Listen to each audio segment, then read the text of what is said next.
विवादमा रहेको पशुपतिनाथको सुनको जलहरी जोखेर फर्कियो अख्तियार दुरुपयोग अनुसन्धान आयोगको टोली। जोख्ने क्रममा करिब आधा किलो सुन नपुगेको गोप्य सूचना। अख्तियार दुरुपयोग अनुसन्धान आयोग भने मौन। यो विषयमा अहिले बाहिर नबोल्नु होला भन्दै अख्तियारको निर्देशन। क्रिकेटर सन्दीप लामिछाने विरुद्धको मुद्दा हाल्ने गौशाला 26 लाई सरकारी कोषबाट 1 लाख रुपैयाँ दिन जिल्ला अदालतको आदेश। नक्कली भुटानी शरणार्थी प्रकरणमा थप 1 जना पक्राउ। एमाले अध्यक्ष केपी शर्मा ओलीले बदनियतपूर्ण ढंगले पशुपतिमा जलहरी राखेका रहेछन् भन्दै नेकपा माओवादी केन्द्रका सांसद लेखनाथ दाहालको टिप्पणी। जलहरीमा नाम कुँदिएको बारे सचेतक बर्तौला भन्छन्, उद्घाटन गर्नेको नाम लेखिनु सामान्य हो। पूर्व राष्ट्रपति पूर्व प्रधानमन्त्रीको नामबाट झरेको पानी हामीले खानुपर्ने हो भन्दै नेपाली कांग्रेसका सांसद रामहरि खतिवडाको प्रश्न। काठमाडौँ महानगरपालिकाले करको दर बढाएन, दायरा बढायो। काठमाडौँ महानगरको नयाँ कर नीति कस्तो छ? बालिन शाहले कस्तो ल्याए काठमाडौँ महानगरपालिकामा कर नीति? यसको विषयमा पुरै जानकारी। 1x बेटको विज्ञापन गर्नु अवैध हो भन्ने कुरा मलाई थाहा थिएन भन्दै हिरासतबाट कलाकार बल्छी धुर्वेको भनाई। 1x बेट प्रकरणको अन्तर्कथा प्रहरी देख्न साथ ल्यापटप र मोबाइल फुटाउने को थिए? यसको विषयमा पुरै जानकारी। प्रधानमन्त्रीले नै उद्घाटन गरेको क्रिकेट प्रतियोगितामा यस्तै कम्पनीको विज्ञापन देखेका थियौं भन्दै कलाकार राजु पौडेल राजु मास्टरको स्पष्टीकरण। सत्तारूढ गठबन्धन 5 वर्ष टिक्ने प्रधानमन्त्री पुष्पकमल दाहाल प्रचण्डको दाबी। नेपाली कांग्रेस र एमालेको सरकार बनाउने भन्ने सुनेको छु भन्दै नेपाली कांग्रेसका नेता डाक्टर शशाङ्क कोइरालाको टिप्पणी। भारतीय संसद भवनमा राखिएको नक्सा राजनीतिक विषय नभएको भारतीय पक्षको आधिकारिक धारणा आइसकेको परराष्ट्र मन्त्री एनपी साउदको भनाई। सरकार ढाल्नु देशलाई अस्थिरतातर्फ लैजानु हो भन्दै संस्कृति पर्यटन तथा नागरिक उड्डयन मन्त्री सुदन किराँतीको जिकिर। काठमाडौँ उपत्यकामा खानेपानीको वैकल्पिक व्यवस्थाका लागि अध्ययन भइरहेको खानेपानी मन्त्री महेन्द्र राय यादवको भनाई। विदेशमा अलपत्र परेका नेपाली कामदारलाई विशेष आश्रय स्थलको व्यवस्था मिलाइएको श्रम मन्त्री शरद सिंह भण्डारीको धारणा। आगामी 2 वर्षभित्र सबै नेपालीको पहुँचमा विद्युत पुर्याइने ऊर्जा मन्त्री शक्ति बहादुर बस्नेतको प्रतिबद्धता। नेपाली सेनाको संख्या कटौती गर्न आवश्यक नरहेको उप प्रधानमन्त्री पूर्णबहादुर खड्काको भनाई। स्वास्थ्य बीमा कार्यक्रममा देखिएको कमी कमजोरी हटाउँदै लगिने स्वास्थ्य मन्त्री मोहन बहादुर बस्नेतको भनाई। संसदमा सांसदले सोधेका प्रश्नको उत्तर दिँदै संघीय मामिला तथा सामान्य प्रशासन मन्त्री अमनलाल मोदीले भने संघीय निजामती सेवा ऐनको मस्यौदा संसदमा छिट्टै पेश हुन्छ। बजेट संशोधन नभइकन पास हुने अर्थमन्त्री डाक्टर प्रकाश शरण महतको टिप्पणी। तथ्याङ्कका आधारमा नीति निर्माण गर्न सभामुख देवराज घिमिरेको आग्रह। कांग्रेस केन्द्रीय कार्य समितिको बैठक तत्काल बोलाउन माग गर्दै केन्द्रीय कार्यालयमा पत्र दर्ता। एमाले सचिव लेखराज भट्टको आरोप, गेटामा विश्वविद्यालय बनाउन नदिन मेडिकल माफिया लागि। त्रेता युगमा रामले, कलियुगमा हरामले ठोकेका ठोकै छन्, दलितले अधिकार कहिले पाउने भन्दै संसदमा एमाले सांसद रघुजी पन्तको प्रश्न। नेपाली कांग्रेसले थाल्यो अनलाइनबाट सदस्यता वितरण प्रक्रिया। विमानस्थलबाट स्विजरल्यान्ड जान लागेका व्यक्तिसँग भेटियो झण्डै 9 किलो चरेस। अस्ट्रेलियाको संग्रहालयबाट नेपाली पुरातात्विक महत्त्वका कलाकृति फिर्ता ल्याइँदै। सुरक्षा अवस्थामा सुधार नभए लघुवित्त वित्तीय संस्थाहरूले सम्पूर्ण सेवाहरू बन्द गर्ने चेतावनी। काठमाडौँ जिल्ला अदालतका न्यायाधीश भट्टराईद्वारा पदबाट राजीनामा। महालेखा परीक्षक सुशासन कायम गर्न सहयोग गर्ने निकाय रहेको कार्यवाहक महालेखा परीक्षक राममाया कुँवरको धारणा। नेप्से परिसूचक 11.69 अङ्कले वृद्धि। क्यानाडाको टोरन्टोमा हुन गइरहेको मेयरको चुनावमा कुकुर पनि उम्मेदवार बन्यो। भारतको मणिपुरमा गृहयुद्धको जोखिम तत्काल समस्या नसुल्झाए भयावह आउन सक्ने चेतावनी। रुसमा वाग्नर समूहको विद्रोहले राष्ट्रपति पुटिनको अधिकारलाई चुनौती दिएको अमेरिकी विदेश मन्त्री एन्टोनी ब्लिङ्केनको धारणा। 7औं राष्ट्रिय महिला तथा पुरुष क्लब भलिबल लिग असारको 23 गतेदेखि हुने। आइसिसी 1 दिवसीय विश्वकप छनौटमा जिम्बाब्वेले अमेरिकालाई 304 रनले हरायो। समाचार पार्टी हेल्थ टिप्स अन्तर्गत आज हामी बालबालिकालाई हुने बाथ ज्वरो भनेको के हो, यसका लक्षण, उपचार र जोखिम र रोकथामको विषयमा जानकारी दिनेछौँ र समाचारको अन्त्यमा समाचार पार्टी सामान्य ज्ञान प्रस्तुत गर्छौँ। हामीलाई अन्तिमसम्म हेर्नुहोला।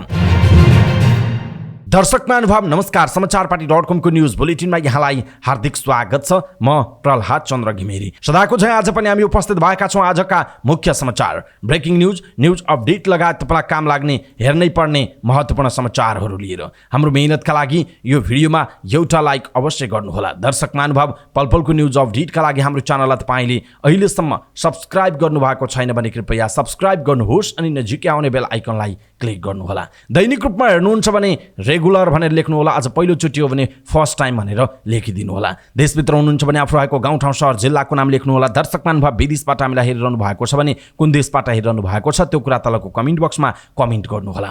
आउनुहोस् दर्शक महानुभाव आजका मुख्य समाचार सुरु गरौँ पशुपतिनाथको जलहरीको प्रसङ्गबाट।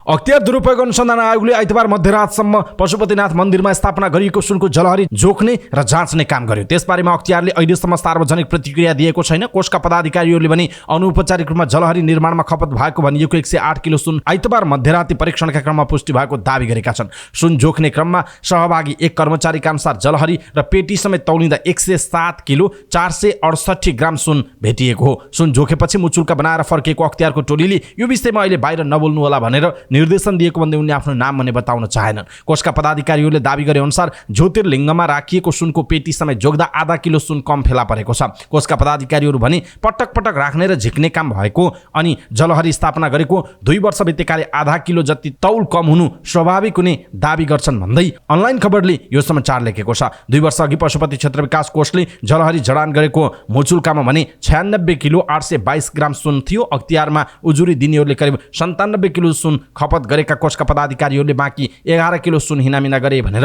आरोप लगाएका थिए। बाँकी रहेको 11 किलो सुनको पेटी जलहरी स्थापना पछिको निकै दिनपछि मात्र मन्दिरमा लगेर स्थापना गरिएको थियो। अख्तियारको टोलीले पेटी बनाएको ठाउँमा पुगेर कालीगढसँग बयान लिएको छ। मुचुल्का बाँकी रहेको करिब 11 किलो सुन बारे प्रश्न उठेपछि कोषका पदाधिकारीले बाँकी रहेको सुन पेटी बनाएर पशुपतिको मूर्तिमा लगाइदिएको बताएका थिए। पेटी जाँच्दा पुग 9 किलो सुन रहेको भेटिएको सुनको गुणस्तर परीक्षण गर्दा औसतमा 22 क्यारेट सुन प्रयोग भएको खुलासा भएको छ। परीक्षणका क्रममा जलहरीमा तत्कालीन राष्ट्रपति विद्यादेवी भण्डारीदेखि प्रधानमन्त्री केपी शर्मा ओली, पर्यटन मन्त्री भानुभक्त ढकालदेखि कोषका पदाधिकारीहरूको नाम नै उल्लेख गरेको भेटिएको हल्ला चलेको थियो। कोषका पदाधिकारीहरू यो दावी झुटो रहेको बताउँछन्। जलहरी निर्माणमा सुरुदेखि नै प्रश्न उठाएका उजुरीकर्ताले भने जलहरीको भित्रीपट्टि उनीहरूको नाम राखिएको दावी गरेका थिए। यही विषय सोमबारको प्रतिनिधि सभाको बैठकमा समेत कुरा उठेको थियो। कांग्रेस सांसद रामहरि खतिवडा र माओवादी केन्द्रका सांसद लेखनाथ दाहालले तत्कालीन राष्ट्रपति विद्यादेवी भण्डारी, प्रधानमन्त्री केपी शर्मा ओलीले जलहरीमा आफ्नो नाम लेखाउने रहर पूरा गर्न सुनको जलहरी लगाएको आरोप लगाएका छन्। एमाले सांसदहरूले त्यसको विरोध गरेका थिए। त्यसो त जलहरीमा तत्कालीन पदाधिकारीहरूको नाम लेखिएको आरोपको स्वतन्त्र पुष्टि हुन नसके पनि जलहरी निर्माणपछि भने मन्दिर परिसरभित्र तत्कालीन राष्ट्रपति विद्यादेवी भण्डारीदेखि प्रधानमन्त्री ओली लगायतको नाम उल्लेख भएको ताम्रपत्र भने राखिएको थियो। उनीहरूले त्यसलाई सारेर पशुपति क्षेत्र विकास कोषको कार्यालयमा राख्न माग पनि गरेका थिए। दर्शक महानुभाव अनलाइन खबरले जलहरी जाँच्ने क्रममा के भेटियो भनेर यो समाचार लेखेको थियो। अहिले देश तथा विदेशमा सबै नेपालीहरूलाई चासो रहेको विषय। पशुपतिनाथको मन्दिरमा लगाएको सुनमा पनि अझ कम भेटिएको छ। आधा किलो सुन चाहिँ अझ कम भएको भनेर अख्तियारको जुन जोख्ने क्रममा चाहिँ भेटिएको छ। यद्यपि अख्तियारले अहिले बाहिर यो विषयमा नबोल्नु भनेर भनेको कारणले यसको स्वतन्त्र पुष्टि हुन सकेको छैन। तर अनलाइन खबरले गोप्य स्रोतको हवाला दिँदै यो समाचार लेखेको छ र यसको विषयमा अरू तथ्य सत्य बाहिर अझै आउँदै जाला र यो जुन विवादित विषय थियो र सबैको चासोको विषय भएको कारणले अनलाइन खबरको यो समाचार हामीले यहाँहरूमाझ प्रस्तुत गर्यौँ। तपाईँलाई यो विषय के लाग्छ आफ्नो कुरा तलको कमेन्ट बक्समा कमेन्ट गर्नुहोला। धरान उपमहानगरपालिकाका मेयर हर्क साम्फाङले आइतबार फेसबुकमा एउटा स्टाटस लेखे। आफूले पसिनाको भेल बगाएर पानी ल्याए पनि धरानका दलहरूले मिलेर आफू विरुद्ध मुद्दा लगाइएको उहाँको गुनासो छ। उहाँले फेसबुकमा लेख्नु भएको छ, पसिनाको भेल बगाएर अनेक दुःख गरेर कोकाहाको पानी ल्याए, दुनियाँले बधाई दिए, तर धरानका दलहरू मिलेर मलाई मुद्दा लगाए। यो कुरा जनताले आफ्नो कलममा लेखेर राख्नु। उहाँको आशय थियो आफूले श्रमदान गरेर पानी पूर्ति गरे पनि दलका नेताहरूले स्याबसे दिनुको साल्टो उल्टै मुद्दा हालेर दुःख दिए भन्ने। साम्फाङको सोही स्टाटसमा ढाडस दिँदै काठमाडौँ महानगरपालिकाका मेयर बालेन शाहले दुःखमा आफू साथमा रहेको बताउनु भयो। उहाँले कमेन्टमा रिप्लाई गर्नु भएको छ, केही फरक पर्दैन, कसैले केही भनेर सोचेर केही फरक पर्दैन। तपाईँ अगाडि पुगिसक्नु भयो कि पछाडि जसले जे बोले पनि फरकै पर्दैन उहाँको भनाइ छ। उहाँले अगाडि लेख्नु भएको छ, सुखमा सबै साथमा भए पनि दुःखमा हामी छौँ, म छु, सबै हुनेछौँ उहाँले लेख्नु भएको छ। उहाँको यो कमेन्टमा मात्रै हजारौँले रियाक्सन गरेका छन्। निर्वाचनपछि सुरुमा यी दुईटा मेयरको कुरा नमिले पनि अहिले भने हरेक मुद्दामा एउटै स्वर देखिएको छ। पछिल्लो समय बालेनले ग्रेटर नेपालको नक्सा आफ्नो कार्यकक्षमा राख्नेदेखि हिन्दी फिल्म बन्द गर्ने निर्णयमा साम्पाङ उहाँको साथमा देखिनु भएको छ। दर्शक महानुभाव, हर्क साम्पाङ र बालेन शाहका पछिल्ला समयका काम कारबाहीहरू, उहाँहरूले ल्याएका नीतिहरू, उहाँहरूले भन्ने गरेका कुराहरू तपाईँलाई कस्तो लाग्छ? कृपया हर्क साम्पाङ र बालेन शाहको नाममा कम्तीमा एउटा कमेन्ट तलको कमेन्ट बक्समा कमेन्ट गरिदिनु होला। गायक प्रकाश सपुतमाथि रोमानियाको कन्सर्टमा भएको आक्रमणको घटनाप्रति राष्ट्रिय लोक तथा दोहोरी गीत प्रतिष्ठानले भर्त्सना गरेको छ। अध्यक्ष रिता थापा मगरले विज्ञप्ति जारी गर्दै घटनालाई लिएर त्यहाँ स्थित कूटनीतिक नियोग र प्रतिष्ठानको युरोप शाखाको समेत ध्यान आकर्षण गराएको जनाउनुभयो। संस्थाका सचिव समेत रहनुभएका गायक सपुतमाथि गीत गाउने क्रममा भएको बोतल प्रहारको घटनाप्रति गम्भीर ध्यान आकर्षण भएको जनाइएको छ। यस्ता घटनाले कलाकारको मनोबल गिर्नुका साथै नेपाली दाजुभाइबाट हुने यस्ता वाञ्छित क्रियाकलापले सबै नेपाली कलाकारको मन दुखेको छ विज्ञप्तिमा भनिएको छ। संस्थाले दोषीमाथि कडाभन्दा कडा कारबाहीको माग गर्दै घटनालाई दोहोरिन नदिन आयोजकलाई समेत आग्रह गरेको छ। नेपाली समयअनुसार सोमबार युरोपेली मुलुक रोमानियामा नेपाली समुदायले आयोजना गरेको साङ्गीतिक कार्यक्रमको क्रममा सपुतमाथि दर्शक दीर्घाबाट बियरको बोतल प्रहार भएको थियो। यो घटनामा सपुतको अनुहारमा सामान्य चोट लागेको जनाइएको छ। आधा घण्टापछि कार्यक्रम बिथोलिएको र त्यसपछि कार्यक्रम सुरु भएको उल्लेख गरिएको छ। याद नेपाली म्युजिकल फेस्टिभल भाग 2 नाम दिइएको उक्त कार्यक्रमको घटनाका दोषीलाई तत्कालै आयोजकले नियन्त्रणमा लिएका थिए। उक्त कार्यक्रममा गायिका प्रीति आले समेत सहभागी थिइन्। यो घटनालाई लिएर नेपाल सङ्गीत कर्मीहरूले आपत्ति जनाइरहेका छन्। दर्शक महानुभाव, यसप्रति तपाईँ के भन्नुहुन्छ? आफ्नो कुरा तलको कमेन्ट बक्समा कमेन्ट गर्नुहोला। जिल्ला अदालत काठमाडौँले क्रिकेटर सन्दीप लामिछाने विरुद्ध मुद्दा हाल्ने गौशाला 26 लाई अन्तरिम क्षतिपूर्ति दिलाउन आदेश दिएको छ। अदालतका न्यायाधीश प्रकाश प्रसाद पण्डितको इजलासले सो आदेश दिएको हो। अदालत स्रोतका अनुसार उपचार खर्च बापत 1 लाख रुपैयाँ सरकारी कोषबाट दिलाउन आदेशमा भनिएको छ। गौशाला 26 ले भने करिब 36,000 को मात्र बिल पेश गर्न सकेकी थिइन्। उनले मनोपरामर्शदातासँग प्रत्येक भिजिटको 3,000 का दरले 10 भिजिटको 30,000 र औषधि उपचारको 6,000 रुपैयाँ खर्च देखाएकी थिइन्। यस सम्बन्धमा अदालतले नर्भिक अस्पतालका चिकित्सकको रिपोर्ट समेत मगाएको थियो। उक्त रिपोर्टमा अस्पतालको मेडिकल कन्सल्टेसनको 1,000 र काउन्सिलिङको 1,500 शुल्क लाग्ने जनाएको थियो। अदालतले भने पीडितले मागेको भन्दा बढी क्षतिपूर्ति भराउन आदेश दिएको छ।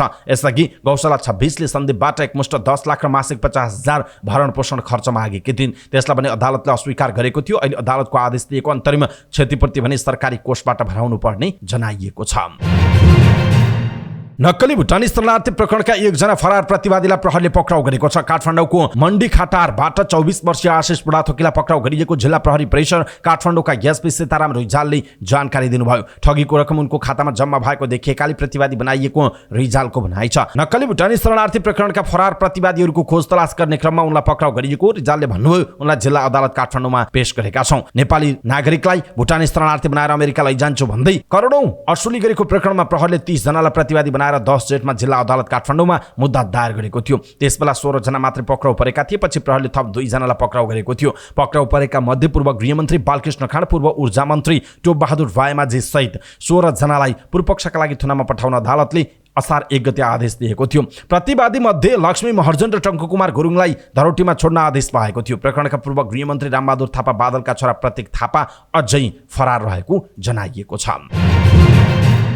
नेकपा माओवादी केन्द्रका सांसद लेखनाथ दाहालले पशुपति मन्दिरमा सुनको जलहरी राख्ने तत्कालीन प्रधानमन्त्री केपी शर्मा ओलीको निर्णय गलत भएको बताउनुभयो। संसद भवन बाहिर सञ्चारकर्मीहरूसँग कुराकानी गर्दै उहाँले यस्तो बताउनुभयो। उहाँले जनता कोरोनाको मारमा परेका बेला औषधि उपचार गर्न समेत अप्ठ्यारो परेको अवस्थामा पशुपतिनाथमा सुनको जलहरी राख्ने निर्णय वस्तुगत र वास्तविकताभन्दा माथि रहेको बताउनुभयो। उहाँले 200 वर्षदेखि नियमित चाँदीको जलहरी लगाइरहेको ठाउँमा सुनको जलहरी लगाउनु पर्ने कुरा आफैमा वस्तुगत निर्णय नभएको उहाँको दाबी छ। उहाँले जलहरीको विषयमा निष्पक्षता कायम गरी अनुसन्धान हुनु पर्ने बताउनुभयो। उहाँले जलहरी राख्नुको ध्येय स्वर्णाक्षरमा आफ्नो नाम लेखाउनु रहेको बताउनुभयो। जलहरीमा पूर्व राष्ट्रपति, पूर्व प्रधानमन्त्री, पूर्व मन्त्री लगायतको नाम स्वर्णाक्षरमा लेख्नुले तत्कालीन प्रधानमन्त्री ओलीको ध्येय प्रष्ट हुने उहाँले बताउनुभयो। सांसद दाहालले जलहरी बनाउन दाताहरूले दिएको रकम उल्लेख नगराइएको भन्दै सबै पक्षहरूको निष्पक्ष अनुसन्धान हुनुपर्ने माग पनि गर्नुभएको छ।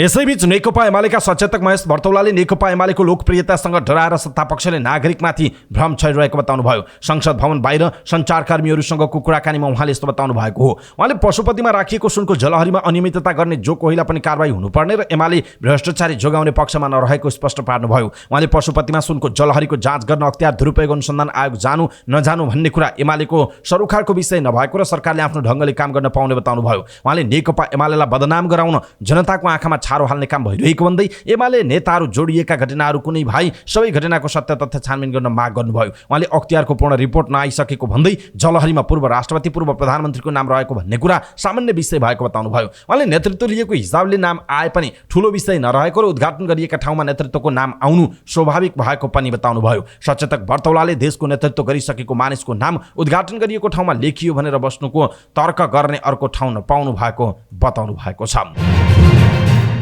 यसैबीच नेपाली कांग्रेसका सांसद रामहरि खतिवडाले पशुपतिनाथ मन्दिरमा राखिएको सुनको जलहरीमा पूर्व राष्ट्रपति, पूर्व प्रधानमन्त्री, पूर्व मन्त्रीहरूको नाम लेखिनुको कारण पत्ता लगाउन आवश्यक रहेको बताउनुभयो। सोमबार संसद भवन बाहिर सञ्चारकर्मीहरूसँग कुराकानी गर्दै उहाँले यस्तो बताउनु भएको हो। उहाँले जलहरीमा पूर्व राष्ट्रपति, पूर्व प्रधानमन्त्री र पूर्व संस्कृति, पर्यटन तथा नागरिक उड्डयन मन्त्रीको नामबाट पशुपतिनाथलाई पानी खुवाउनु पर्ने हो भन्दै प्रश्न गर्नुभयो। उहाँले महादेवलाई नामबाट खुवाउने चलन किन परेछ भन्ने कुराको सत्य तथ्य आउनुपर्ने बताउनु भएको छ। सांसद खतिवडाले नेपाली कांग्रेस मिथ्या आरोप लगाएर राजनीति गर्ने पक्षमा नरहेको पनि बताउनुभयो। काठमाडौँ महानगरपालिकाले आगामी आर्थिक वर्ष 2080-81 मा करको दायरा विस्तारलाई जोड दिएको पाइएको छ। काठमाडौँ महानगरपालिकाले विभिन्न ठाउँमा करको दर बढाएको छैन भने दायरा बढाएको छ र काठमाडौँ महानगरपालिकाका मेयर बालेन शाहले नयाँ कर नीति ल्याएको पाइएको छ। करका दरहरू यथावत राख्दै झोलामा गरिने विज्ञापनदेखि सवारी साधनमा बाल करसम्मका प्रावधान थपिएका छन्। महानगरपालिकाले आर्थिक ऐन 2080 सार्वजनिक गर्दै यस्तो जानकारी गराएको छ। महानगरपालिकाले कर तिर्न प्रेरित गर्न विभिन्न स्किमहरू समेत ल्याएको छ। पार्किङ प्रयोजनमा बहुतले भवन निर्माणलाई प्राथमिकता दिएको महानगरले सडकमा अनुमति नलिई निर्माण सामग्री राखेमा चर्को जरिवाना लगाउने समेत नियम ल्याएको छ। फन पार्कमा व्यवसाय कर सुरु गरेको महानगरले व्यावसायिक र आवासीय भवनले पार्किङ शुल्क लिन नपाउने गरी निषेध समेत गरेको छ। काठमाडौँ महानगरपालिकाले आगामी आर्थिक वर्ष 2080-81 का लागि 25 अर्ब 54 करोड 78 लाख रुपैयाँको बजेट ल्याएको, जसमा आन्तरिक स्रोतबाट मात्रै महानगरले 6 अर्ब 39 करोड रुपैयाँ सङ्कलन गर्ने लक्ष्य राखेको छ। त्यसो त महानगरले ल्याएका नयाँ कर नीतिमा पार्किङ प्रयोजनका लागि भवन बनाउनेलाई प्रोत्साहन गरिने बताइएको छ। पार्किङ प्रयोजनका लागि प्रयोग नहुने क्षेत्रको 10 वर्षसम्म सम्पत्ति करमा छुट दिने व्यवस्था गरिएको जनाइएको छ। त्यस्तै होटल, रिसोर्ट र चलचित्र भवनले बक्यौता तिरेमा 30% छुट हुनेछ भने सवारी साधन भाडामा लगाउनेले अब बहाल कर तिर्नुपर्ने जनाइएको छ। त्यस्तै गरी फन पार्कमा व्यवसाय कर लगाउने नियम ल्याइएको छ। त्यसमा पनि 10 रोपनीसम्म 20,000, 10 रोपनीभन्दा बढीलाई 30,000 रुपैयाँका दरले व्यवसाय कर लगाउने बताइएको छ। त्यस्तै परिचय पार्टी र झोलामा गरिने विज्ञापनमा पनि कर लगाउने महानगरको योजना छ। सडकमा निर्माण सामग्री राख्नेबाट अब ओडाबाट स्वीकृति चाहिने भएको छ। त्यस्तै आवासीय र व्यावसायिक भवनले सेवाग्राहीसँग पार्किङ शुल्क लिन नपाउने गरी काठमाडौँ महानगरपालिकाले करको नीति बनाएको छ। दर्शक महानुभाव, बालेन शाहले जुन खालका करका नीतिहरू बनाएका छन्, करको दर बढाएका छैनन्। खास गरी यो महामारीको समयमा यो आर्थिक अवस्था सही नभएको ठाउँमा दायरा बढाउनु पर्ने आवश्यकता थियो भन्दै बालेन शाहले करका दरहरू नबढाइकन दायरा बढाएका छन् र महानगरपालिकाले नयाँ कर नीति ल्याएको छ। यसप्रति तपाईँ के भन्नुहुन्छ? आफ्नो कुरा तलको कमेन्ट बक्समा कमेन्ट गर्नुहोला। अनलाइन बेटिङ सट्टेबाजीको वेबसाइटमा 1xbet को प्रचार गरेको अभियोगमा प्रहरी हिरासतमा रहेका कलाकार मरिचमान श्रेष्ठ, बल्छी ध्रुवेले त्यसरी विज्ञापन गर्नु अवैध हो भन्ने कुरा आफूलाई थाहा नभएको जिकिर गरेका छन्। जिल्ला प्रहरी परिसर टेकुको हिरासतमा रहेका श्रेष्ठलाई भेट्न पुगेका कलाकारहरूको टोलीसँग उनले भनेका छन्, धेरै युट्युबरहरूले त्यसरी विज्ञापन गरेका थिए, हामीलाई पनि अफर आयो, त्यो अनुसार विज्ञापन मात्र गरेका थियौँ, त्यो गलत हो भन्ने थाहा थिएन उनको भनाइ छ। लामो सङ्घर्षपछि स्थापित हुँदै गरेका बेला विज्ञापनको विषयलाई लिएर ठुलो अपराधी झैँ पक्राउ गरिँदा आफू खिन्न भएको उनले बताएका छन्। विज्ञापन बापत पैसा आउँथ्यो, त्यो बाहेक केही सरोकार थिएन उनले भनेका छन्। दुःख र सङ्घर्ष गरेर यहाँसम्म आइयो, यस्तो सानो विषयमा थुनामा पर्नु पर्यो। त्यसमाथि प्रहरीले हातमा हतकडी लगाएर अदालत ल्याउँदा लैजाँदा एकदम नमिठो लागेको उनले बताएका छन्। उपत्यका अपराध अनुसन्धान कार्यालय बानेश्वरको टोलीले अवैध 1xbet को प्रचार गरेको अभियोगमा बल्छी ध्रुवेसहित 8 जना कलाकारलाई पक्राउ गरेको थियो। पक्राउ पर्ने अन्यमा पवन खतिवडा म्याकुरी, राजु पौडेल राजु मास्टर, सरोज घिमिरे ढेरोबुडु, बेगम नेपाली भटभटे माइला तथा युट्युबरहरू एलिस राई, जलन घरती मगर जलन र गणेश देवकोटा जिडी थिए। उनीहरूले 1xbet को विज्ञापन राखेर 10 लाखदेखि 40 लाख रुपैयाँसम्म लिएको अनुसन्धानका क्रममा खुलेको प्रहरी अधिकृतहरू बताउँछन्। पक्राउ परेका कलाकारहरूका अनुसार उनीहरूलाई नै 1xbetले इमेल गरेर प्रोमो कोड प्रयोग गर्न र त्यसबापत रकम दिने बताएको थियो। प्रधानमन्त्रीले नै उद्घाटन गरेको क्रिकेट प्रतियोगितामा यस्तै कम्पनीले विज्ञापन गरेको थाहा पाएकाले यसको कानुनी पाटोबारे बुझ्ने काम भएन, कलाकारलाई पारिश्रमिक दिन सहयोग पुग्छ भनेर राम्रै नियतले प्रोमो कोड प्रयोग गरेको हो। यसरी अप्ठ्यारो पर्ला भन्ने थाहा थिएन, राजु मास्टरले प्रहरीसँगको सोधपुछमा भनेका थिए। प्रहरीले उनीहरूलाई नियन्त्रणमा लिनुअघि युट्युबमा प्रोमो कोड प्रयोग भएका सामग्रीहरूलाई डाउनलोड गरेको थियो। अझै थुप्रै युट्युबरहरू प्रहरीको खोजीमा रहेको बताइएको छ। अर्कोतर्फ आवश्यक सचेतना फैलाउने काममा ध्यान नदिई चर्चित कलाकारहरूमाथि प्रहरीले कानुनको डण्डा चलाएको भन्दै आलोचना पनि भइरहेको छ। अनुसन्धान अधिकारीहरू भनी 1xbet प्रचारमा युट्युब सामग्रीको ठूलो भूमिका रहेको बताउँदै आएका छन्। प्रधानमन्त्री पुष्पकमल दाहाल प्रचण्ड 5 वर्ष सत्ता गठबन्धन टिक्ने दावी गर्नुहुन्छ। प्रचण्ड नेतृत्वको सरकार ढाल्ने गृहकार्यालय भएको चर्चा चलिरहेका बेला धादिङको आदर्श बहुमुखी क्याम्पस भवन उद्घाटन समारोहमा बोल्दै उहाँले यस्तो बताउनुभयो। उहाँले भन्नुभयो, यो सरकारको आयु कति भनेर पनि मिडियामा हुने नहुने तपाईँहरूले हेर्नुभएको होला, सुन्नुभएको होला। मैले प्रधानमन्त्रीको हैसियतमा गठबन्धनसँग लगातार भएका बैठक र प्रतिपक्षसँग पनि भएको बैठकको आधारमा 5 वर्ष यो सरकार र गठबन्धन केही हुनेवाला छैन, हेर्नुहोला उहाँको भनाइ छ। विकासको नयाँ युगतिर देश जाने पनि उहाँले जिकिर गर्नु भएको छ। दर्शक महानुभाव, प्रचण्डको यो भनाइ तपाईँलाई कस्तो लाग्यो? आफ्नो कुरा तलको कमेन्ट बक्समा कमेन्ट गर्नुहोला। नेपाली कांग्रेसका नेता डाक्टर शशाङ्क कोइरालाले नेपाली कांग्रेस र नेकपा एमाले मिलेर नयाँ सरकार बनाउने कुरा आफूले सुनेको भए पनि पार्टी सभापतिसँग कुनै छलफल नभएको बताउनु भएको छ। संसद भवन बाहिर सञ्चारकर्मीहरूसँग कुराकानी गर्दै उहाँले यस्तो बताउनु भएको हो। उहाँले नयाँ समीकरणका बारेमा पार्टी सभापतिसँग भेटेर कुरा गरेपछि मात्र यथार्थ कुरा बाहिर आउने बताउनु भयो। उहाँले पार्टी सभापति शेरबहादुर देउबा हुन्जेलसम्म पार्टीबाट अर्को कोही पनि व्यक्ति प्रधानमन्त्री बन्न नसक्ने स्पष्ट पार्नुभयो। उहाँले 15औं महाधिवेशनपछि मात्र कांग्रेसबाट सरकारको नेतृत्व कसले गर्छ भन्ने कुराको टुङ्गो लाग्ने बताउनु भयो। उहाँले 15औं महाधिवेशनमा आफूलाई सभापतिमा देख्ने सम्भावना बलियो रहेको बताउनुभयो। कोइरालाले सभापतिमा आफू उठ्नु पूर्व पार्टी कार्यकर्ताहरूको आग्रहलाई सुन्ने पनि बताउनु भएको छ। परराष्ट्र मन्त्री नारायण प्रसाद साउद एनपी साउदले भारतको संसद भवनमा नेपाली भूमि समितिको नक्सा राखिएको सम्बन्धमा भारतीय पक्षसँग कुरा गरी प्रतिवेदन पठाउने नेपाली राजदूतावासलाई निर्देशन दिइसकिएको बताउनु भएको छ। प्रतिनिधि सभाको बैठकमा बोल्दै मन्त्री साउदले सो नक्साको विषयमा भारतीय पक्षसँग कुरा गरी प्रतिवेदन पठाउन नयाँ दिल्ली स्थित नेपाली राजदूतलाई निर्देशन दिइसकिएको बताउनुभयो। उहाँले यसप्रति नेपाल सरकारको ध्यान आकर्षण भएको भन्दै नक्साको विषय राजनीतिक विषय नभएको पनि भारतीय सरकारका विदेश मन्त्रीबाट आधिकारिक धारणा समेत आइसकेको बताउनुभयो। उहाँले देशको सार्वभौम सत्ता, राष्ट्रिय अखण्डता, स्वतन्त्रता र अन्तर्राष्ट्रिय सीमामा कुनै आँच आउन नदिन र नेपालको 1 इन्च जमिन पनि अतिक्रमण हुन नदिन सरकार प्रतिबद्ध रहेको पनि स्पष्ट पार्नु भएको छ। मन्त्री साउदले भारतीय चलचित्र आदि पुरुषमा देवी सीताको बारेमा प्रयोग गरिएको संवादमा फ्याक्चुअल एरर देखिएको भन्दै यस्तो हुनु उचित नभएको बताउनुभयो। उहाँले सीता नेपालकी छोरी भएको तथ्य सर्वमान्य भएको र भारतमा समेत यो विषय निर्विवाद भएको उल्लेख गर्नु भएको छ। मन्त्री साउदले लिम्पियाधुरा, लिपुलेक र कालापानी नेपाली भूमि भएको कुरामा सरकार दृढ रहेको बताउनुभयो। उहाँले यस विषयमा देशमा राष्ट्रिय सहमति नै रहेको बताउनुभयो। उहाँले भारतसँग भएका सीमा समस्या समाधान स्थापित कूटनीतिक संयन्त्र मार्फत गरिने बताउनु भएको छ। संस्कृति, पर्यटन तथा नागरिक उड्डयन मन्त्री सुदन किराँतीले वर्तमान सरकार ढाल्नु भनेको देशलाई अर्थव्यवस्थातर्फ लैजानु रहेको बताउनु भएको छ। संसद भवन बाहिर सञ्चारकर्मीहरूसँग कुराकानी गर्दै उहाँले यस्तो बताउनुभयो। उहाँले आफू प्रधानमन्त्रीले दिएको देश बनाउने निर्देशन र आमाले दिएको अर्थीभन्दा बाहिर गएर काम नगर्ने स्पष्ट पार्नुभयो। उहाँले वर्तमान सरकार 5 वर्षसम्म नै टिक्ने दावी गर्नुभयो। उहाँले आउने निर्वाचनमा ठुला दलको अस्तित्व सङ्कटमा पर्ने डरका कारण पनि वर्तमान सरकार नढल्ने दावी गर्नुभएको छ। खानेपानी मन्त्री महेन्द्र राय यादवले याङ्ग्री र लार्केबाट मेलम्ची खानेपानीको मुख्य सुरुङमा पानी जोडेपछि काठमाडौँमा 12 महिना खानेपानी उपलब्ध हुने बताउनु भएको छ। प्रतिनिधि सभाको बैठकमा बोल्दै मन्त्री यादवले याङ्ग्री र लार्के छिटोभन्दा छिटो सुरु गर्ने मन्त्रालयको योजना रहेको बताउनुभयो। उहाँले याङ्ग्री र लार्केबाट पथान्तर गर्ने पानी सिधै सुरुङबाट मेलम्चीमा जोड्ने गरी काम अगाडि बढिरहेको भन्दै यसो हुँदा काठमाडौँ उपत्यकामा 12 महिना खानेपानीको उपलब्धता हुने बताउनु भएको छ। उहाँले काठमाडौँ उपत्यकामा खानेपानीको वैकल्पिक व्यवस्थाका लागि ललितपुरको तोस्ने खोला र मकवानपुरको सिस्ने खोलामा अध्ययन भइरहेको पनि बताउनु भएको छ। श्रम, रोजगार तथा सामाजिक सुरक्षा मन्त्री शरद सिंह भण्डारीले विदेशमा अलपत्र परेका नेपाली कामदारहरूका लागि ओमान, कुवेत, साउदी अरेबिया र बहराइनमा विशेष आश्रयस्थलको व्यवस्था गरिएको बताउनु भएको छ। प्रतिनिधि सभाको बैठकमा श्रम, रोजगार तथा सामाजिक सुरक्षा मन्त्रालयको विनियोजन शीर्षकमाथि सांसदहरूले उठाएका प्रश्नको जवाब दिने क्रममा उहाँले सो कुरा बताउनु भएको हो। मन्त्री भण्डारीले वैदेशिक रोजगारका लागि सबै प्रकारका श्रम स्वीकृति दिने व्यवस्था प्रदेश स्तरमा रहेका श्रम तथा रोजगार कार्यालयहरूबाट ल्याइएको जानकारी समेत दिनुभयो। उहाँले नेपाली नर्स तथा हेल्थ सेक्टरका अन्यलाई बेलायत पठाउने समझदारी अनुसार त्यसको छनौट प्रक्रियालाई अगाडि बढाइएको पनि बताउनुभयो। मन्त्री भण्डारीले वैदेशिक रोजगारीमा रहेकाहरूलाई त्यहाँ स्थित नेपाली नियोगबाट श्रम स्वीकृति नवीकरण गर्न सक्ने व्यवस्था पनि गरिएको बताउनु भएको छ। ऊर्जा, जलस्रोत तथा सिंचाई मन्त्री शक्तिबहादुर भष्टले आगामी 2 वर्षभित्र सबै नेपालीको पहुँचमा विद्युत पुर्याउने घोषणा गर्नुभएको छ।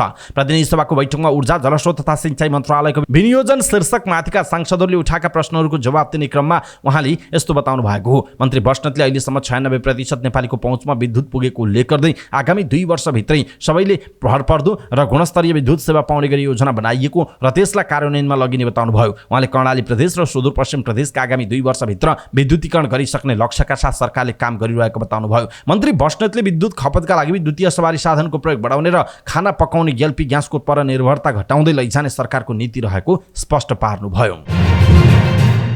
उप प्रधानमन्त्री एवं रक्षा मन्त्री पूर्णबहादुर खड्काले नेपाली सेनाको संख्या कटौती गर्न उपयुक्त नहुने बताउनु भएको छ। प्रतिनिधि सभाको बैठकमा रक्षा मन्त्रालयको विनियोजन शीर्षकमाथि सांसदहरूले उठाएका प्रश्नको जवाब दिँदै क्रममा उहाँले बहुप्रकृतिको जिम्मेवारीलाई हेर्दा नेपाली सेनाको संख्या कायमै राखेर अगाडि बढ्नु सान्दर्भिक हुने बताउनुभयो। उप प्रधानमन्त्री खड्काले नेपाली सेना संविधानप्रति प्रतिबद्ध संगठन भएको र यसले आफ्नो जिम्मेवारी सोही अनुसार निर्वाह गरिरहेको पनि स्पष्ट पार्नुभयो। खड्काले विश्वमा बढ्दो सुरक्षा चुनौतीलाई सामना गर्ने गरी नेपाली सेनाको संगठनलाई सुदृढीकरण गर्नुपर्ने आवश्यकता पनि औल्याउनु भयो। स्वास्थ्य तथा जनसङ्ख्या मन्त्री मोहन बहादुर बस्नेतले स्वास्थ्य बीमा कार्यक्रममा देखिएका कमी कमजोरीलाई सुधार गर्दै लैजाने प्रतिबद्धता व्यक्त गर्नुभयो। मन्त्री बस्नेतले निजी क्षेत्रका कतिपय अस्पतालहरूले नवीकरण समेत नगरेका कारण ती अस्पतालहरूमा स्वास्थ्य बीमा कार्यक्रम सञ्चालन गर्न नसकिएको पनि स्पष्ट पार्नुभयो। प्रतिनिधि सभा बैठकमा स्वास्थ्य तथा जनसङ्ख्या मन्त्रालयको विनियोजन शीर्षकमाथि सांसदहरूले उठाएका प्रश्नको जवाब दिने क्रममा उहाँले सो प्रष्टीकरण दिनुभएको हो। मन्त्री बस्नेतले सो कार्यक्रममा देखिएका कमी कमजोरीहरूलाई हटाउने गरी कार्ययोजना बनाउने काम भइरहेको समेत बताउनु भएको छ। संघीय मामिला तथा सामान्य प्रशासन मन्त्री अमनलाल मोदीले संघीय निजामती सेवा ऐनको मस्यौदा छिट्टै संसदमा पेश गर्ने बताउनुभयो। प्रतिनिधि सभाको बैठकमा संघीय मामिला तथा सामान्य प्रशासन मन्त्रालयको विनियोजन शीर्षकमाथि सांसदहरूले उठाएका प्रश्नको जवाब दिने क्रममा उहाँले सो प्रतिबद्धता व्यक्त गर्नुभएको हो। मन्त्री मोदीले सरकारमा सत्तारूढ दलहरू फेरबदल भएका कारण सो ऐनको मस्यौदा संसदमा पेश गर्ने काममा ढिलाइ हुन गएको स्पष्टीकरण समेत दिनुभयो। एमाले राष्ट्रिय स्वतन्त्र पार्टी लगायतका दलहरूको सहकार्यमा बनेको समीकरण परिवर्तन भई कांग्रेस माओवादी सहितको समीकरण बनेकाले सो ऐनको मस्यौदा संसदमा पेश गर्ने काममा ढिलाइ हुन गएको उहाँको भनाइ थियो। मन्त्री मोदीले सो ऐनको मस्यौदामा देखिएको समस्या पनि यही असार 15, 16 र 17 गते बस्ने प्रधानमन्त्री सहितको उच्चस्तरीय छलफलबाट टुङ्गो लाग्ने योजना रहेको पनि जानकारी दिनुभयो। अर्थमन्त्री डाक्टर प्रकाश शरण महतले आगामी आर्थिक वर्ष 2080-81 को बजेट संशोधन नभइकन पास हुने दावी गर्नुभयो। संसद भवन बाहिर सञ्चारकर्मीहरूसँग कुराकानी गर्दै उहाँले यस्तो बताउनु भएको हो। उहाँले बजेट असारको 13 गते कुनै पनि संशोधन बिना पास हुने बताउनुभयो। उहाँले आफूले बजेट ल्याउँदा सीमित स्रोत साधनलाई मध्यनजर गरेर ल्याएको भन्दै आजको वास्तविकतामा बजेट आएको बताउनुभयो। उहाँले बजेटमा समानता भएन भन्ने सांसदहरूको भनाइ आफूले माने अनुसारको नआएको भन्नेमा मात्र सीमित रहेको बताउनुभयो। उहाँले बजेटको सीमाभित्र रहेर सम्बोधन गर्नुपर्ने ठाउँमा सम्बोधन हुने पनि बताउनु भएको छ। मन्त्री महतले बजेट ल्याउनु पूर्व नै धेरै छलफल गरेर ल्याइएको भन्दै विधिभित्र रहेर पास हुने बताउनु भयो। सभामुख देवराज घिमिरेले तथ्याङ्कका आधारमा सरकारले नीति निर्माण गर्न आवश्यक रहेको बताउनु भएको छ। राष्ट्रिय तथ्याङ्क कार्यालयले बुझाएको राष्ट्रिय जनगणना 2078 को नतिजा संसद भवन नयाँ भानेश्वरमा ग्रहण गर्दै सभामुख घिमिरेले यस्तो बताउनु भयो। उहाँले राज्यका हरेक नीति तथा कार्यक्रम बनाउँदा तथ्याङ्क कार्यालयले सर्वेक्षण गरेको तथ्याङ्क उपयोगी हुने बताउनु भयो। उहाँले राज्यको नीति तथा कार्यक्रम तय गर्दा तथ्याङ्क जरुरत पर्ने बताउनु भयो। उहाँले पछिल्लो जनगणना प्रतिवेदन तथ्याङ्क कार्यालयले जरोमा पुगेर सर्वेक्षण गरेको पाइएको उहाँले बताउनु भएको छ। घिमिरेले 2068 भन्दा धेरै वस्तुवादी तथ्याङ्क आएको भन्दै राष्ट्रिय जनगणना 2078 को प्रतिवेदन नीति निर्माताका लागि सहयोगी हुने पनि बताउनु भयो। नेपाली कांग्रेसको केन्द्रीय कार्य समितिको बैठक तत्काल बोलाउन माग गर्दै केन्द्रीय सदस्य मधु आचार्यले सभापति शेरबहादुर देउवा समक्ष लिखित माग गर्नु भएको छ। केन्द्रीय कार्यालयमा दर्ता भएको आचार्यको पत्रमा चुनावको समीक्षा गर्न बैठक नबसेको तथा कार्यकर्ताले उठाएका सयौं प्रश्नको जवाफ नदिएको भन्दै विधान बमोजिम बैठक बोलाउन माग गरिएको छ। कांग्रेसको विधानमा प्रत्येक 2 महिनामा कम्तीमा एक पटक केन्द्रीय कार्य समितिको बैठक बस्ने उल्लेख गरिएको छ। नेकपा एमालेका सचिव लेखराज भट्टले गेटामा शहीद दशरथ चन्द राष्ट्रिय स्वास्थ्य विज्ञान विश्वविद्यालय बनाउन नदिन मेडिकल माफिया लागि परेको बताउनुभयो। प्रेस चौतारी कैलालीले आयोजना गरेको पत्रकार सम्मेलनमा संघीय सरकारले मेडिकल माफियाको दबावमा विश्वविद्यालय सञ्चालन गर्न नसकेको बताउनुभयो। एमाले अध्यक्ष केपी शर्मा ओली प्रधानमन्त्री हुँदा विश्वविद्यालय बनाउने प्रक्रिया अगाडि बढाए पनि सरकार ढलेपछि प्रक्रिया नै रोकिएको भट्टको भनाइ छ। एमालेकै अगुवाईमा गेटामा शहीद दशरथ चन्द राष्ट्रिय स्वास्थ्य विज्ञान विश्वविद्यालय बनाउने निर्णय भएको थियो। उहाँले भन्नुभयो अहिले मेडिकल विश्वविद्यालय बन्न नदिन माफियाहरूले चलखेल गरी सरकार तिनको दबावमा पर्यो। भट्ट सहितको टोलीले मेडिकल कलेजको निरीक्षण समेत गरेको थियो। निरीक्षणका क्रममा उहाँले सरकार गम्भीर नभई कडा आन्दोलन गर्ने चेतावनी पनि दिनुभएको छ। नेकपा एमालेका सांसद रघुजी पन्तले दलितमाथिको भेदभाव समस्या समाधान गर्न सरकारको ध्यान आकर्षण गराउनु भयो। प्रतिनिधि सभाको बैठकमा बोल्दै उहाँले दलितले गैर दलितसँग प्रेम गरेकै कारण जेल जानुपर्ने अवस्थाको अन्त्य हुनुपर्ने बताउनु भएको छ। उहाँले भन्नुभयो त्रेतायुगमा तपस्या गरेकै कारण सम्भोग मारिए जस्तै अहिले प्रेम गरेकै कारण दलितहरू मारिने र जेल जानुपर्ने अवस्था छ। सप्तरीमा गैर दलितसँग प्रेम गरेकै कारण दलित युवक जेल गएका छन्। सप्तरीमा गैर दलितसँग प्रेम र भागी विवाह गरेकै कारण 21 वर्षीय मनोज राम अपहरण र शरीर बन्धक मुद्दामा जेल चलान भए। कपिलवस्तुको अदालतमा विवाह भएको तर आफ्नी छोरी दलित युवकसँग विवाह गरेको कुरा मन नपराएका केटीका बाबुले वडा अध्यक्षसँग मिलिमत्तु गरी नक्कली जन्मदर्ता बनाएर केटीलाई नाबालिग बनाएर केटालाई जेल हालिएको छ। उहाँले नक्कली जन्मदर्ता बनाउने वडा अध्यक्षलाई पनि कारबाहीको माग गर्नुभयो। अदालतले पनि अवस्था हेरेर मुद्दाको फैसला गर्नुपर्ने पन्तको माग छ। उहाँले भन्नुभयो दलितले समान अधिकार कहिले पाउने? त्रेतायुगमा रामहरूले ठोक्ने, कलियुगमा हरामहरूले ठोक्ने। त्यो युगदेखि यो युगसम्म दलितहरू पीडितका पीडित, मारिएको मारियै हुने उहाँको प्रश्न छ। दर्शक महानुभाव, रघुजी पन्तको यो भनाइ तपाईँलाई कस्तो लाग्यो? आफ्नो कुरा तलको कमेन्ट बक्समा कमेन्ट गर्नुहोला।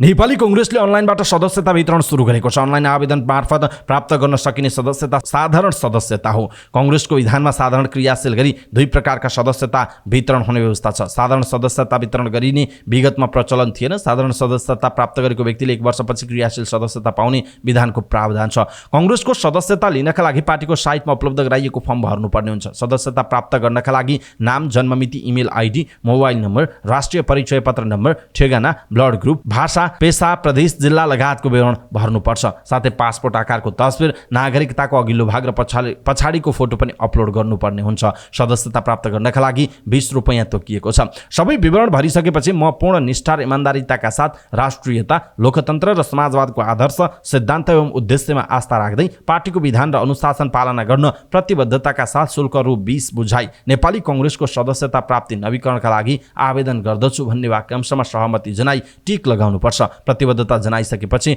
विवरण भर्ने काम सकिन्छ। आवेदन दिइसकेपछि स्क्यान मार्फत पैसा तिर्न सकिन्छ। पार्टीले विवरण हेरिसकेपछि आवेदकलाई ओटिपी, वन टाइम पासवर्ड मोबाइल नम्बरमा पठाउँछ। उक्त ओटिपी नम्बर राखेर भेरिफाई गरेपछि कांग्रेसको साधारण सदस्यता लिने क्रम सकिन्छ। अनलाइन मार्फत नै सदस्यता प्रिन्ट गरिने पार्टीले जानकारी गराएको छ। त्रिभुवन अन्तर्राष्ट्रिय विमानस्थल मार्फत इस्तानबुल हुँदै स्विजरल्यान्ड जान लागेका एक व्यक्तिको साथमा झण्डै 9 किलो चरस बरामद भएको छ। विमानस्थलको अन्तर्राष्ट्रिय उडानतर्फ ब्यागेज चेकिङ एरियामा मालदोभाका नागरिक 41 वर्षीय डेनिस कुक्रेभीको साथबाट अवैध लागु औषध चरस 8 केजी 740 ग्राम बरामद भएको लागु औषध नियन्त्रण ब्युरोका एसपी चक्रराज जोशीले जानकारी दिनुभयो। उहाँका अनुसार कुक्रेभीले आफूलाई अनलाइनमा विदेशी मुद्राको सट्टैको काम गर्ने व्यक्तिका रूपमा चिनाएका छन्। ठमेलमा 100 युरोमा चरस किनेको भनेको छ। हिँड्दै गरेका बेला चाहिन्छ भन्दै सोधेपछि किनेको भनेको छ। जोशीले थपी उनी टर्किस एयरलाइन्सको उडान मार्फत इस्तानबुल हुँदै स्विजरल्यान्ड जान लागेका थिए। प्रहरीका अनुसार उनको लगेजभित्र फल्स बटम भेटिएको छ, जसमा खैरो रङको प्लास्टिकले र्यापिङ गरेर चरस लैजान लागेको अवस्थामा बरामद गरिएको हो। उनलाई चरस बिक्री गर्ने व्यक्तिको खोजी भइरहेको ब्युरोले जनाएको छ। अस्ट्रेलियाको नेशनल ग्यालरीमा रहेका नेपाली पुरातात्विक महत्त्वका 4 थान काठका कलाकृति नेपाल फिर्ता ल्याइने भएको छ। नेपाली कलाकारले 20औं शताब्दीभन्दा अगाडि बनाएका काठका कलाकृति विभिन्न माध्यमबाट क्यानबेरा स्थित नेशनल ग्यालरी अफ अस्ट्रेलिया पुगेका थिए। नेशनल ग्यालरीले नै कलाकृति नेपाली दूतावासलाई हस्तान्तरण गरेको हो। यसरी हस्तान्तरण गरिएका 4 थान काठका कलाकृति सांग्रिला इन्टरनेसनल फ्रन्ट प्रालीले नेपाल ल्याउन लागेको छ। त्यस्तै कुल 22 सेन्टिमिटर उचाइ, 43.5 सेन्टिमिटर चौडा र 11 सेन्टिमिटर गहिराई सानो आयतकार प्यानल, एउटा र 3 वटा विभिन्न साइजका आर्क शैलीका प्यानल रहेको बताइएको छ। पुरातात्विक महत्त्वका कलाकृतिको जम्मा तौल 26 केजी रहेको सांग्रिला कार्गोका कार्यकारी निर्देशक सौगात सिंहले जानकारी दिनुभयो। नेपाल ल्याएपछि ती पुरातात्विक महत्त्वका कलाकृतिहरू पुरातत्व विभागमा राखिने जनाइएको छ। नेपाल लघुवित्त बैंकर्स संघले आफ्नो सुरक्षा अवस्थामा सुधार नभए लघुवित्त वित्तीय संस्थाहरूले सम्पूर्ण सेवा बन्द गर्ने चेतावनी दिएको छ। लघुवित्त बैंकर्स संघले काठमाडौँमा पत्रकार सम्मेलन गर्दै लघुवित्त वित्तीय संस्थाहरूमाथिको अराजक गतिविधिहरू निरन्तर भई राज्य संयन्त्रबाट असहयोग भएर सुरक्षा व्यवस्थामा सुधार नभए लघुवित्तहरूले देशभरको सम्पूर्ण वित्तीय सेवा बन्द गर्ने चेतावनी दिएको हो। लघुवित्त बैंकर्स संघले 77 जिल्ला प्रशासन कार्यालयमा प्रमुख जिल्ला अधिकारी मार्फत प्रधानमन्त्रीलाई ज्ञापन पत्र बुझाएको जानकारी दिएको छ। संघले पछिल्लो समय देशको संवैधानिक कानुनभित्र रहेर सञ्चालनमा रहेका लघुवित्त वित्तीय संस्थाहरूमाथि लगातार रूपमा प्रत्यक्ष आँच पुर्याउने र लाखौं जनताको बैंकिङ प्रतिको भरोसालाई प्रभावित पार्ने काम भएको भन्दै त्यस्तो कार्य तत्काल बन्द गर्न सरकारसँग माग गरेको छ। संघले स्वार्थ समूहले आन्दोलनका नाममा भएका अवांछित गतिविधि तत्काल बन्द गरी शान्ति सुरक्षाको आवश्यक प्रबन्ध मिलाउन 77 जिल्ला प्रशासन कार्यालय मार्फत प्रधानमन्त्री पुष्पकमल दाहाललाई ध्यानाकर्षण पत्र बुझाएको बताएको छ। काठमाडौँ जिल्ला अदालतका न्यायाधीश डाक्टर श्रीकृष्ण भट्टराईले पदबाट राजीनामा दिनुभएको छ। आफैले कानुनी र नैतिक रूपमा प्रश्न उठाएको व्यक्ति प्रधान न्यायाधीश भएको भन्दै उहाँले प्रधान न्यायाधीश हरिकृष्ण कार्कीको मातहतमा बस्न असहज हुने भन्दै भट्टराईले राजीनामा दिनुभएको हो। उहाँले न्यायाधीश नियुक्तिको प्रक्रियाप्रति असन्तुष्टि व्यक्त गर्दै राजनीतिक पार्टीका मानिसहरू न्याय परिषदमा नियुक्त हुने गरेको बताउनु भएको छ। उहाँले न्याय परिषदले न्यायाधीशमा राजनीतिक मानिसहरू पारदर्शी ढङ्गबाट भर्ती गरिदिएपछि न्यायाधीशहरूको भविष्य नै अन्धकार भएको बताउनु भयो। उहाँले राजनीतिक मानिसहरू पदमा आएर राजनीतिक आस्थाका लागि न्याय क्षेत्रमा काम गर्ने स्थिति देखिएको भन्दै आपत्ति जनाउनु भयो। प्रधान न्यायाधीश कार्की प्रधान न्यायाधीश हुनु पूर्व नै संसदीय समितिमा आफूले उजुरी हाले पनि संसदीय सुनवाई समितिले विवेक प्रयोग गर्न नसकेको बताउनु भयो। उहाँले संसदीय सुनवाई समिति नै अवैध रहेको भन्दै सुनवाई समिति निष्पक्ष भएको खण्डमा कार्की प्रधान न्यायाधीश हुन नसक्ने स्थिति रहेको बताउनु भयो।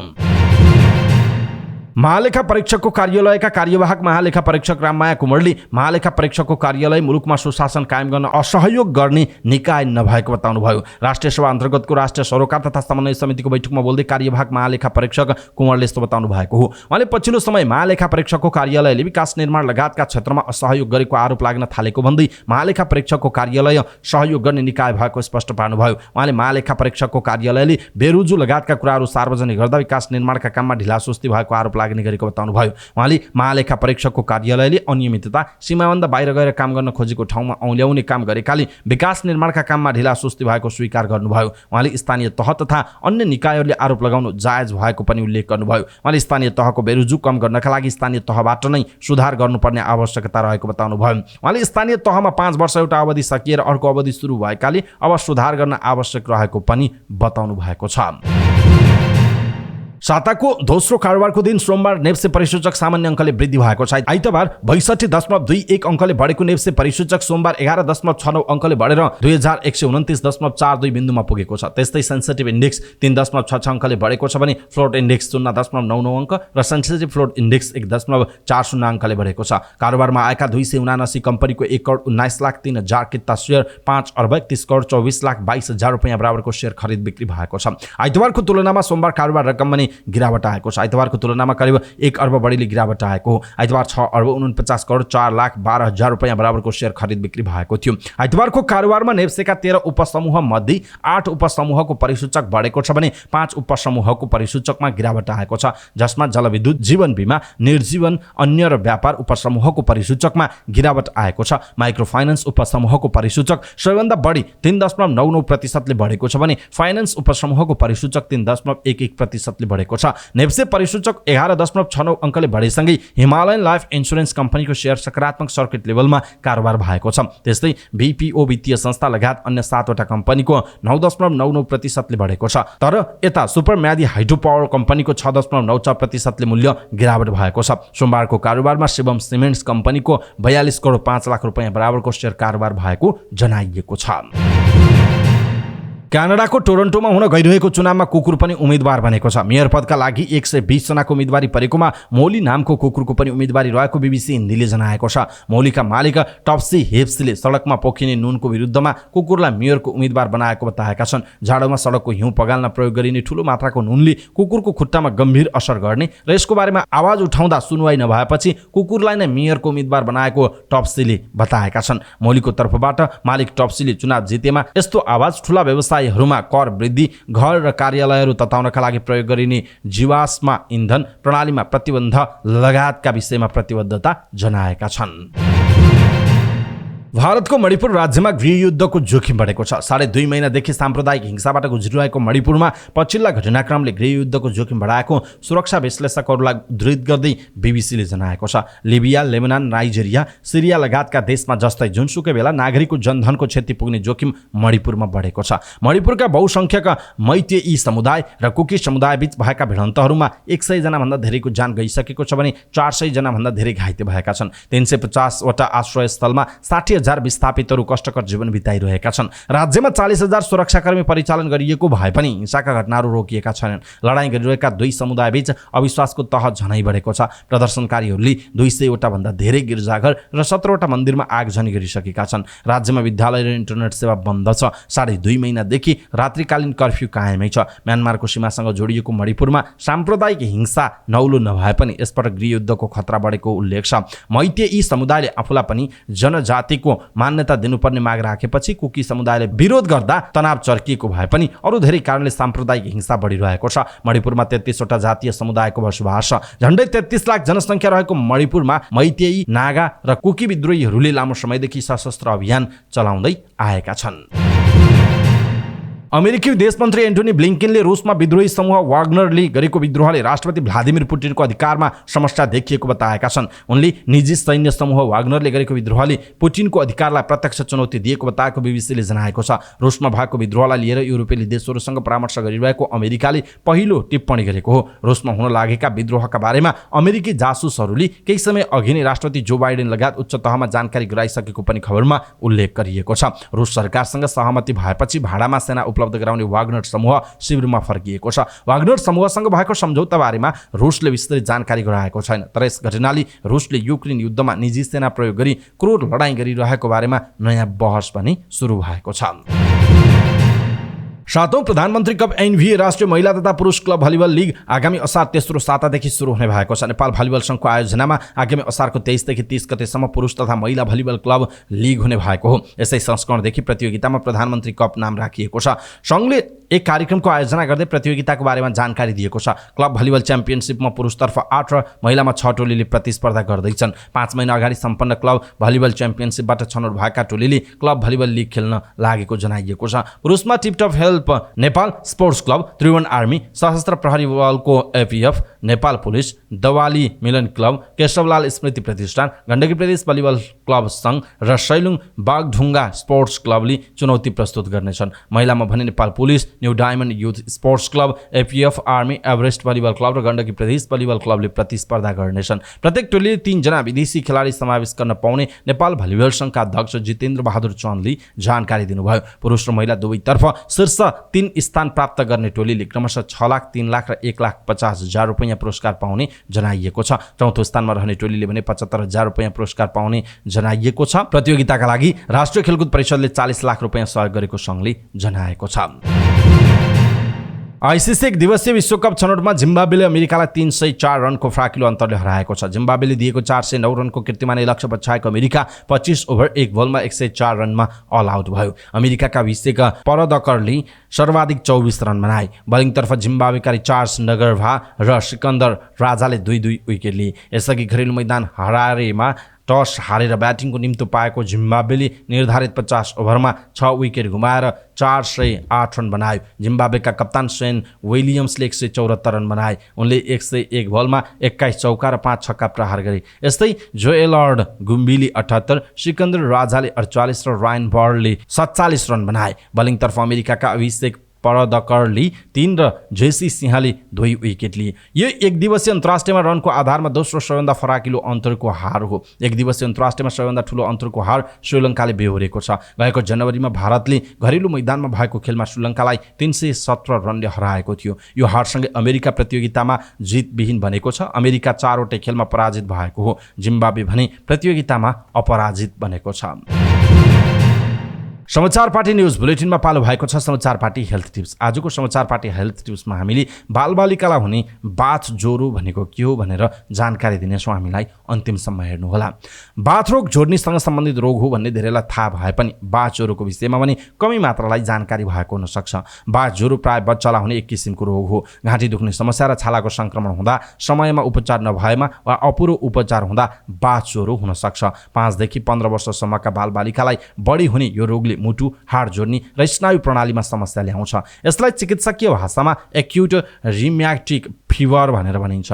ग्रुप ए स्टेप्टोकस्ट नामक ब्याक्टेरियाको संक्रमणबाट बाथ ज्वरो हुन सक्छ। त्यसो भए यसका लक्षण कस्ता हुन्छन् त? घाँटी वा छालामा संक्रमण भएको 2 देखि 3 हप्ताभित्र ज्वरो आउने, घाँटी दुख्ने, जोर्नीहरू सुनिने, हातखुट्टाका जोर्नीहरू दुख्ने जस्तै कम्मर, नाडी, कुइना, घुँडा जस्ता ठुला जोर्नी दुख्ने, दुखाइ एक ठाउँबाट अर्को ठाउँमा सर्ने, अनियन्त्रित शारीरिक हलचल, हातखुट्टाका मांसपेशी बाउडिने, हल्लिने, चल्ने जस्तो भएको हुने, शरीरमा रातो दाग आउने, शरीरमा सानो फोका, छालामुनि गिर्खा देखा पर्न सक्दछ। त्यस्तै मुटुको चाल गडबडी भएमा, मुटुको धड्कनमा अनावश्यक आवाज सुनिएमा, मुटुको केही समस्या नभए पनि जिउ सुनिने वा श्वास हुने भएमा बास ज्वरोको लक्षण हुन सक्दछ। त्यसो भए यसको उपचार के छ त? बास ज्वरो भएको हो कि होइन भनेर थाहा पाउन रगतको परीक्षण गर्न सकिन्छ। रगत परीक्षण गर्न सकिन्छ। यदि बास ज्वरो भइसकेको छ भने उपचारमा यही नै भनेर औषधि भनेर तोकिएको छैन, तर यस रोगमा दुखाइ कम गर्ने औषधिको प्रयोग गरिन्छ।